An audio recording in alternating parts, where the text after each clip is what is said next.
Hello, YouTube and gun streamer. Y'all know I had to do a video about this. So today I am wanting to shout out and honor the McCloskeys. They defended their home as people were coming onto private property, and they exercised their 2A Amendment rights. And if you don't realize that, Missouri has castle doctrine. So once some protesters were on private property, they don't become protesters anymore. There's a public side outside the gate that was broken down, and there is the McCloskey's home, which they've been in for 30 plus years and have a lot of experience renovating. They are two lawyers, so of course you know their law. They know their law, and they have a history of defending persons of color, and they are supporters of BLM. So the report saying actually they were threatened by protesters, and they were reportedly Caucasian. So I'm just saying that, of course, I believe in exercising 2A rights, protecting yourselves. And according to the news, the private security wasn't there, and the police, they had called them, but they might not have gotten there in time. If you lived in Missouri and had seen everything burning down and on fire, you might be a little cautious too. But in Florida, we also have castle doctrine. So right now I'm in my driveway. I am not, when you say brandishing or threatening anyone, you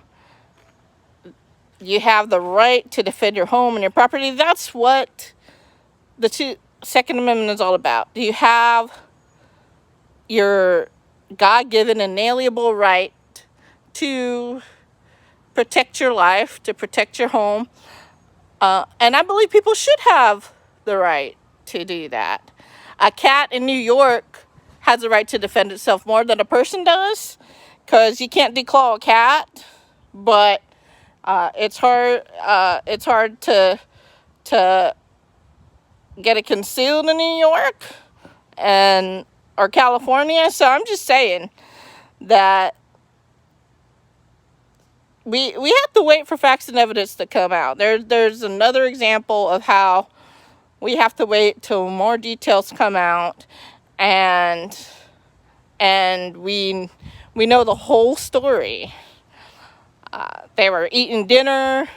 They heard a ruckus. They saw a bunch of people coming through this private gate, which their home was by. It was right across from there. So yeah, they were concerned. I would be concerned too. And they spent 32 years there, and they renovated it. And they were two lawyers in the community. They know what they were doing. Now, as far as, say, firearm handling, they were kind of flagging each other. And I think that is important to note. And I'm very dedicated to helping people defend themselves and use safe firearm handling, pointing in a safe direction. Make sure your finger is off the trigger, right? And you don't pull the trigger unless there's something you want to destroy and you know what's beyond what you're shooting at, because you are legally responsible for that bullet and where it goes. So, but that's something that could be combated again with training, with practice, with experience. So, and in their defense, they had firearms, but they were not trained as far as handling. So the most I would have seen them hurt is themselves.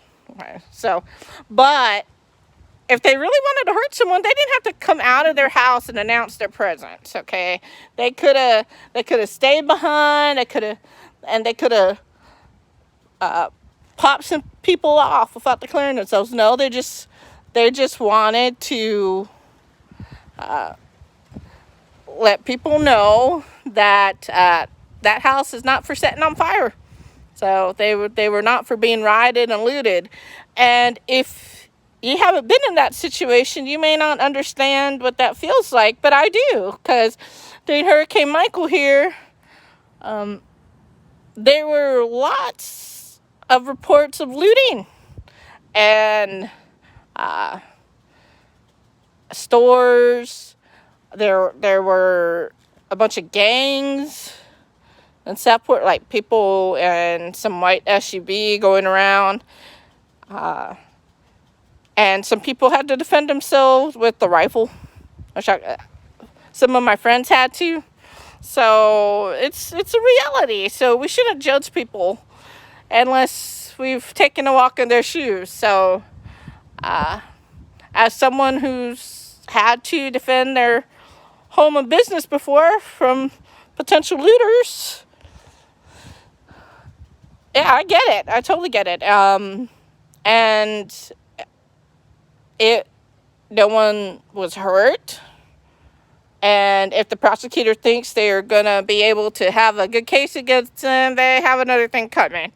Not only do they have a lawyer, they're both lawyers. So, with everything that's been happening on the news and in Missouri lately, I kind of understand. After Hurricane Michael, we were reading lots of reports of looting.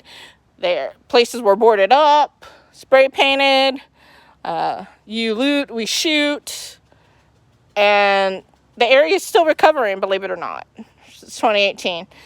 It'll almost be 2 years in October. But that stayed with me, and that's part of the reason why I really started this channel. Okay, because I wanted to help people, and because of my own experience, and not wanting people to feel defenseless or helpless. Because let me tell you, the emergency responders were all over the place during that time, and the chances of police getting there quickly were very slim. So I believe that's what they were going through. And then they were talking about a community that was talking about defunding the police as well. So taking all of these things into consideration, I do not blame them.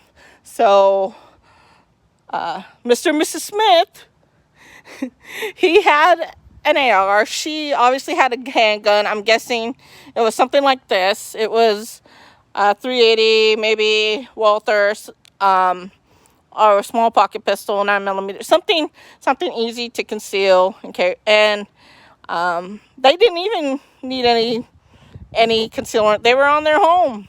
They were on private property again. So that's the whole thing to consider. So I was just wanting to pop on here today and give you my perspective about that.